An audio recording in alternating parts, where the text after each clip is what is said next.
I want to welcome everyone to our webinar for this week, and I need to explain just a little bit about why this particular topic is on.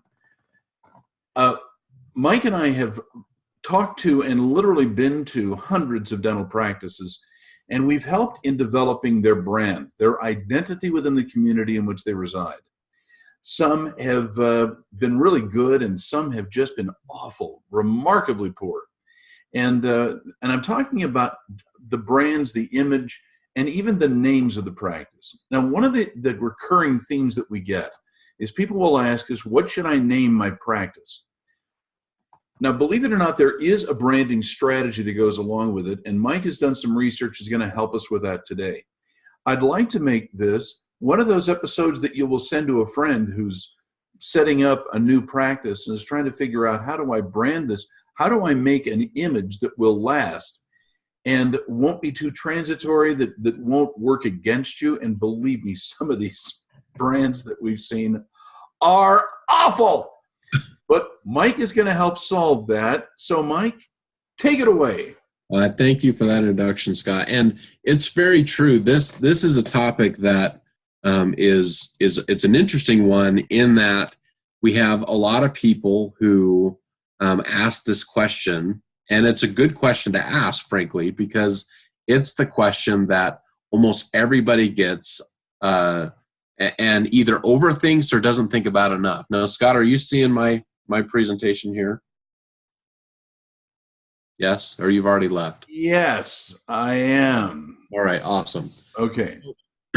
So I'm gonna take this in a direction, because branding is a pretty broad, it's a broad topic, and I don't want to minimize the other aspects of branding. But to be honest with you, branding is one of those topics that we could probably talk about for several hours, and we do so on some of our consulting visits that we do with some of the doctors that we work with, especially those that are just either purchasing a practice and realize the brand that is terrible that they have or that they bought and they need to do a new one, or doctors that are coming right out the gate and need to build a brand. And so, like I said before, sometimes brand is overthought and sometimes brand is kind of underthought. I would say probably more often the latter, because what happens is you've got so many things you're trying to think about. You're thinking about the equipment, the lease, the build out, all these different things that you're trying to get through. And frankly, those things can take weeks and weeks and months sometimes. And you finally get through that, and to the point where you're ready to open up the doors, and you realize that you have not invested the time into developing that brand that you need to have for your practice. And because you don't have the brand, you don't have a very well put together website. You don't have any kind of a offering or message or mission statement or tagline or any of those things put together. And so what you find is that you're quickly behind the eight ball on some of those things. And so what happens then is that you just hurry and rush something out the door, and that ends up staying there for years. And I think this is what happens, because what we have is doctors will come to us and say, hey, help me with my brand. And we take a look at their brand, and it is just simply, a really hastily put together logo in Microsoft Word or something and put up there. And so today, the aspect of branding that we're going to talk about is specifically your logo. And I am going to morph that into a couple of different areas. But when we're talking about your logo specifically, we're talking about typically 3 different paths that your logo can go, especially in professional practice. Now, the first one is usually done by the doctor's name. It could be Green Orthodontics or Dr. Bob's Dental Care. And now these are actual real life logos that I've grabbed here and put on the presentation. I'm not going to say whether I like them or I hate them because I don't want to offend anybody in case anybody from any of these businesses are seeing this presentation. But this is a good example of what we see a lot of times. And we see this very, very often with specialists, that they don't have any other kind of brand, but they just use the doctor's name. Now, I'm not saying that's good or bad. We're going to go into that a little bit later. But that is one of the first paths that we go down, is using that doctor's name. The second one is looking specifically at a particular service or treatment that you might provide. As an example, Simply Wisdom Teeth, right? They've gone right to the point and they said exactly what it is that they did or that they do. And so the consumer or the potential patient is going to know really quickly that if they have to get their wisdom teeth out or need some work on that, that's where they're going to go, because that's what they do just specifically. And you can see this, frankly, in a lot of different industries, everything from Jiffy Lube to Whole Foods and some of these others that are very specific about what they provide, what service that they do. Another one, a good example, is low-cost dental or a budget dental. We see that in almost every single large population area across the country. There's some kind of practice called low-cost budget, something like that. And that is because they're specifically going after a particular segment of the population, and they have reflected that within their logo. Now, when I say that, budget dental, you as a human cannot help certain images going through your mind. Maybe you're thinking, oh, that's probably a shabby place to get dental practice, or they probably provide low quality care, or maybe, oh, that's exactly what I need. Depending on where you're at in your station of life and what's going through your head, you're going to have imagery that's going to go directly to the words that we use. And so service-based logo often has that associated with it, with budget, low cost, or on the other side of the spectrum, cosmetic. Some of those words that will go into the high end of the perspective, same thing, just for an opposite population segment. And the last path that we typically see is a geographic feature. Now, this could be a couple examples that I have here is Downtown Denver Dental is an example, or Golden Gate Dental. Now, just by me saying those two different logos, you know exactly where in the country these two practices are at. One's in downtown Denver, and the other one's by the Golden Gate Bridge in San Francisco. And so they've used a geographic feature to utilize that recognizability that potential patient's going to have when they look at a logo. Now, there's a couple of different paths that we go to. We don't see them quite as typical. One would be an abstract word that somebody's come up with, or an abstract object that they've used. And this can be done quite successfully, but we typically try to funnel the doctors into one of these three categories for a successful brand. Again, there's lots of different things you can do that are not going to be successful, but we like to try to keep you in these three areas. So let's move on to part one of this presentation. Now, I should say that this presentation is part of a much larger presentation that we do within our dental marketing mastery course that we offer, that we go into branding. We look at those branding areas, especially those things that we just talked about. We apply them specifically to your practice. But let's talk in this section about that stage where you're at. Now, you either are purchasing your first practice and you're trying to set it up, or you have acquired a practice that has an existing brand, and you're going to go through either an evaluation of the existing brand or a complete rebrand for that practice. Let me go through a couple of quick do's and don'ts. So the first do when you're looking to pioneer a brand is developing your unique selling position with a third party. Now, what do I mean by that? So if you watch any of our presentations, especially my presentations in the past, you know how much I talk about unique selling position. That is, what is something that you do that A, nobody can do, or B, nobody is willing to do.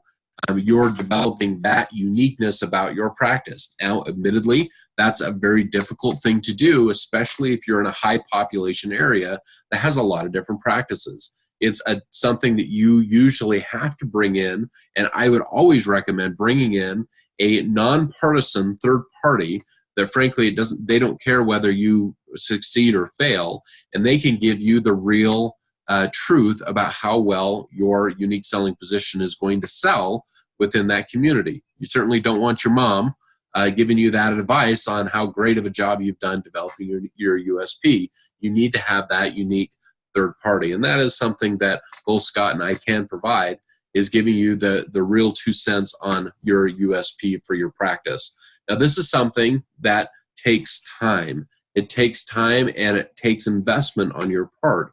And it's something that you want to bring your staff together to make sure that you're all on the same path when it comes to your unique selling position for your practice, because it is going to be really the foundation and the fuel behind whatever brand you decide to create. The second thing is to make a really strong connection to what you personally value.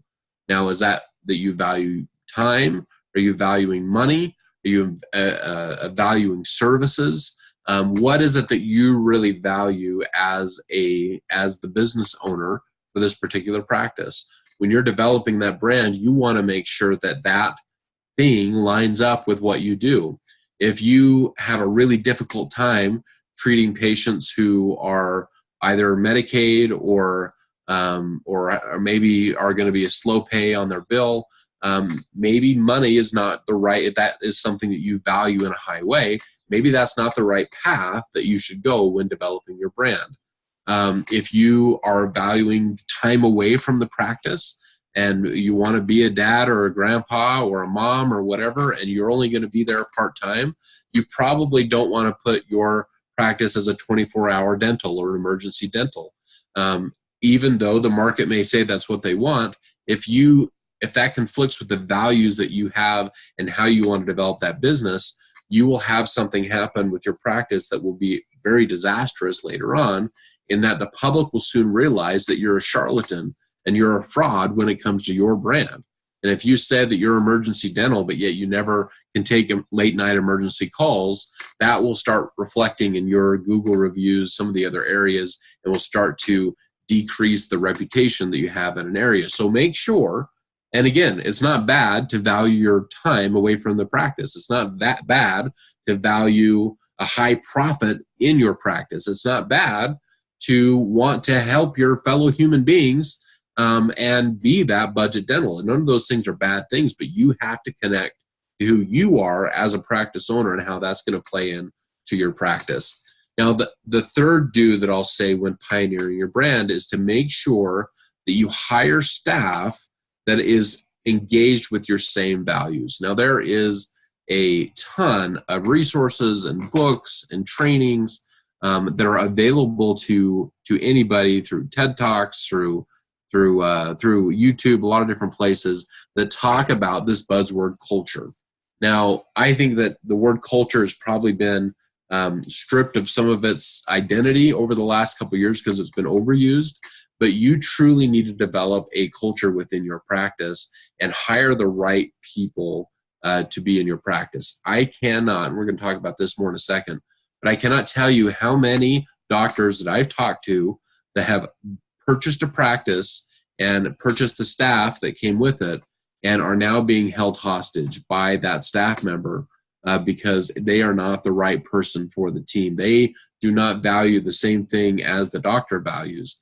And so you have to make sure that the people that are your advocates, that are your seat members on your team on the bus, that they have the same value set and value system and are working towards the same goals of you that you are. And if not, you're going to have a lot of frustration in the years to come. And here's a couple of do nots that I want to make sure that you understand when you're pioneering your brand.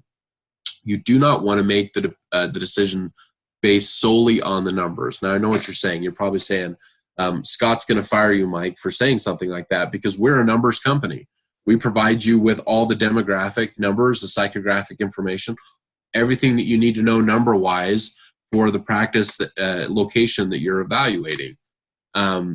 I'm here to tell you that, yes, we're demographers, but we're also marketers and we're realists. And we understand that if you make a practice placement decision based solely on the need for an area, but that area up with who you are or what it is that you want to provide for your business or in the long term, you're going to be pretty miserable. And again, that is going to affect your staff. That's going to affect your patients and their attitudes towards you and towards that practice, and ultimately it's going to destroy your brand.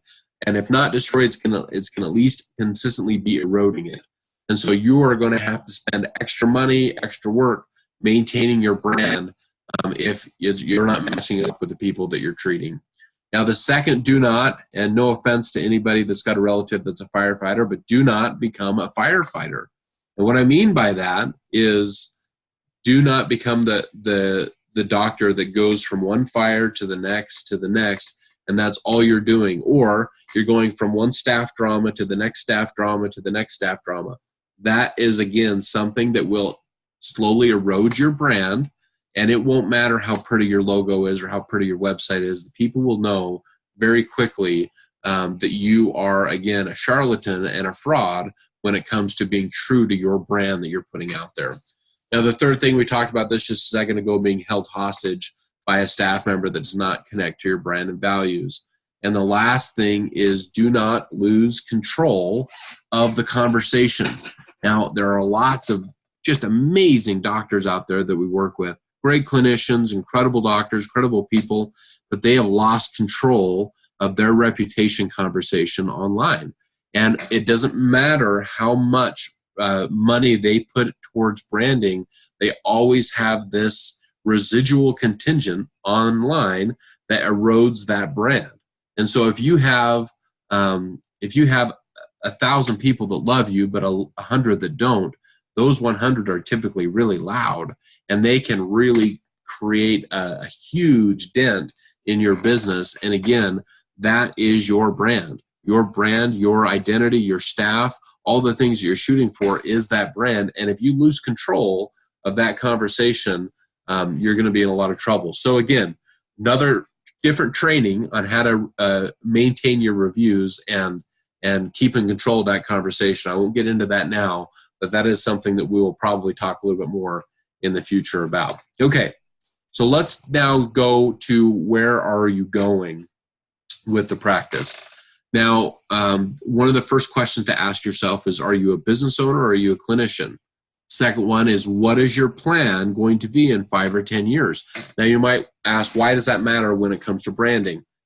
If you are planning on, again, transitioning from day-to-day clinical work and becoming a business owner, and maybe you want to own 3 or 4 different practices, or you want to open a satellite in this community or that community, if you are that type of person, and not everybody is, but if you're that type of person, you are going to want to consider how that brand is going to travel.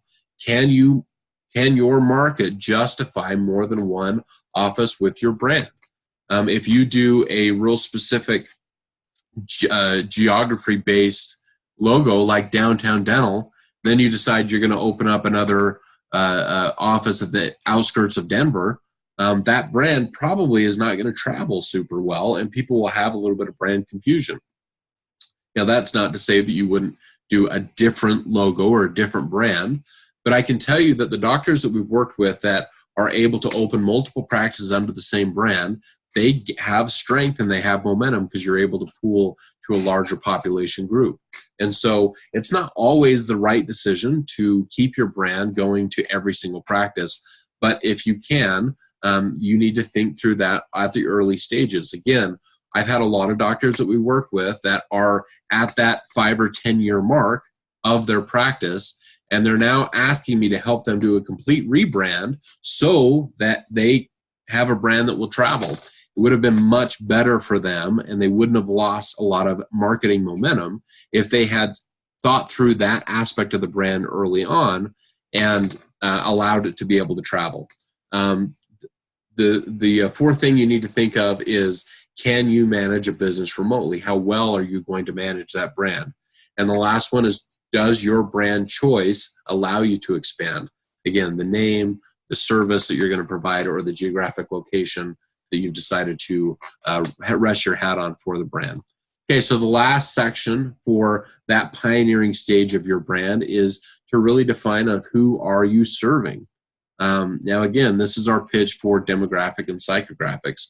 You need to understand who the people are that you're serving and A, decide that that's who you want to serve, and B, figure out which brand type is going to best meet that particular segment.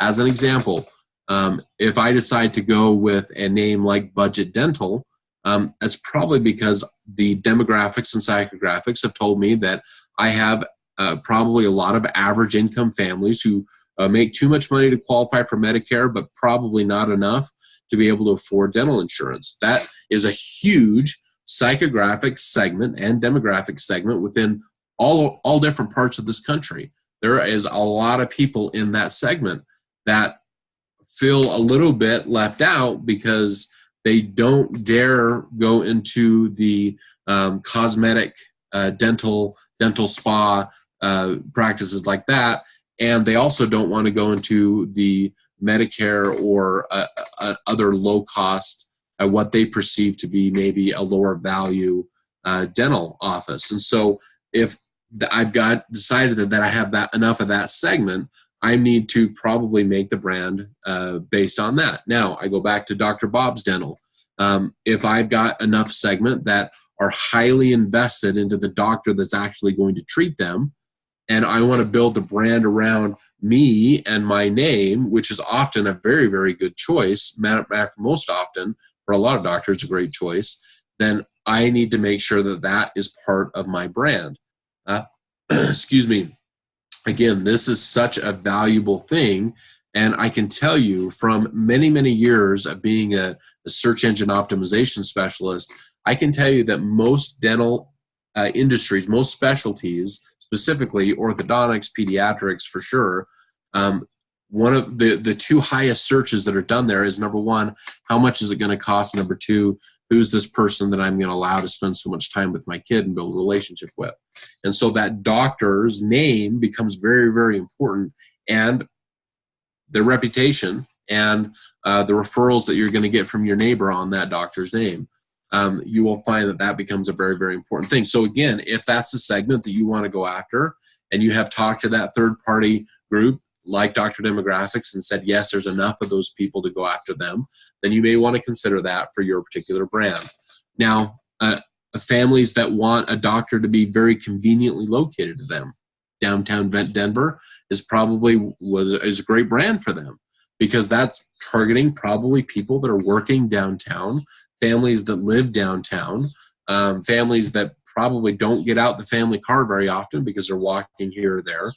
That's a great name for that particular group. Now, we have well over 80 psychographic segments that we provide our doctors when we're talking to them about practice placement and the areas that they're going to be treating. And many of those, one of the highest things that the patients value is convenience. And so we have got to be able to provide a conveniently located practice that a person's going to be able to know from the logo that, oh yes, I know exactly where that's going to be, and that's where I want to go. Now, real quickly on this topic, the aim of marketing is to know and understand the customer so well that the product or service fits him and sells itself. That is really the essence of branding, is that you are going to have a brand that fits that customer in such a way that there really is no selling. You don't have to convince them. You don't have to do some race to the bottom offer with, this discount or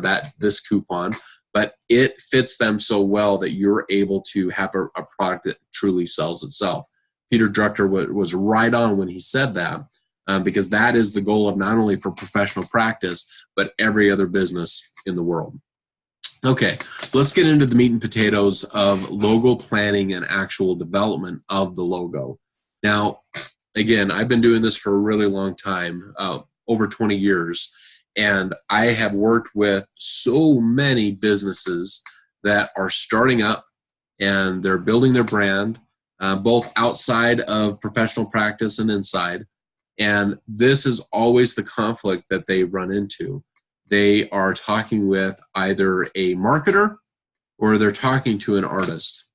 Now, there is a huge difference between these two brains. The marketer brain, like I've got here, is kind of like a scientist. They're looking at, again, all those demographics and psychographics are trying to figure out, these words or this headline or or this picture, whatever is going to work best for this particular group. And so they're trying to scientifically create your logo or your brand so that it matches the people that you're trying to treat perfectly well, which is awesome. You need to have that. The other group is the artist, right? They're carefree. They're super creative. They understand color palettes. They understand topography. They understand all of those different things, and but they're not necessarily looking at it from a scientific standpoint. They're looking at it from, is this pretty standpoint, and that can be really frustrating sometimes, and sometimes it can be quite disastrous, where you have a logo or a website that looks amazing but doesn't convert, doesn't create any new patients or any new customers. That happens all the time, especially when you're working with only an artist. The key is you need both of these people in developing your brand and developing your logo. You need somebody that understands the market that you're serving, understands the people that you're going to be trying to treat, and you also need that artist that can make it very recognizable, can make it really, really pretty. So I'm going to give you 2 different guides real quickly before we run out of time that you can give your logo designers, both marketers and artists, when you're actually designing the graphic that you're going to go with. So these are the 5 simple rules of logo design. Number 1 is stick to one of the 3 types, in my opinion. There's that rare case where you may do something abstract, or maybe these 3 things are beaten to death in your market and you've got to come up with something different. But in most cases, you should probably stick with name, service, or geo when it comes to your logo and your brand. The second thing is to keep it simple. People need to be able to recognize exactly what it is and what you do in less than 1 second, because that's all you've got. This is really what you're paying money for, to be honest with you. This is the difference between a $50 logo designer that you're going to get on Fiverr or something online and a $500, or heck, I've had people spend up to $5,000 on creating a logo and a brand because it is such an art form to truly be able to keep it simple. The third thing is make sure that you make your colors count. And so you've got to think about the future use of your colors. Is that logo going to be on a shirt? Is that logo going to be on a billboard, on your website? How is that color palette going to play into your practice and describe what it is that you do? Are those colors going to be primary enough that you're not going to have to change them every 2 or 3 years as the taste of the consumer changes throughout a season? You want to make sure that your colors that you use, and you only want to use no more than 3 and most often just 2, and know exactly, make sure that those colors are high impact. You want to make sure it's scalable. You want to make sure it looks as great on a business card as it does on a billboard, as it will on television and your website. Make sure that it's super scalable. The last one is to make sure that you keep it balanced, that you make sure that it looks very balanced from a distance. And again, don't ask your mom whether it looks fantastic. You need to ask a nonpartisan third party that will give you the absolute truth. Now, here's the 5 simple rules of brand cohesion. And this is the last thing I'll leave you with today. Brand cohesion is very, very important. You have to make sure that your brand and your voice is consistent and predictable. That is what people crave. They want to see those 2 things. And so the first thing is make sure that your brand is as consistent as possible. So many doctors that I work with, they have like 5 or 6 iterations of their brand that they use at various times at various things. And it's just a mess. There's no consistency. The second is to develop a consistent voice behind your brand. There's a whole nother training that we provide on the attractive character within a business. Very, very important principle, but you do need to develop that voice, especially if you're, again, an orthodontist, a general dentist, a pediatric dentist, someone that's going to be high investment into a relationship with that person. The third one is being aware of seasonal changes. You don't want to have a Christmas logo in the middle of March. I say that, you think I'm not seeing that, but I see that all the time, that people aren't aware of those seasonal changes with their logo. The fourth one is to package your content with your brand for shareability. We live in a shareable world, whether it's on Facebook, Instagram, YouTube, whatever.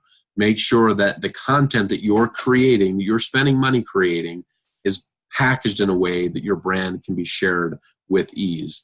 The last thing is to match your brand with the audience in a consistent way. We speak differently on Instagram than we do on LinkedIn. It's very, very important that you understand who the people are that you're talking to, what it is that they want to hear, and how they're going to translate your brand within your practice. That is so, so critical. And again, brand is one of those things that you just have to take the time to invest. And if you do, it will pay dividends year after year. Scott, what say you? I just want to wrap up on a couple of quick things to reinforce what you said. In my career in marketing, which it isn't just for professional practice marketing, I've worked for ad agencies and I've had my own shop for a long time. And Mike and I have pretty broad experience. Something I want you to understand. You think anybody can do this, and they really can't.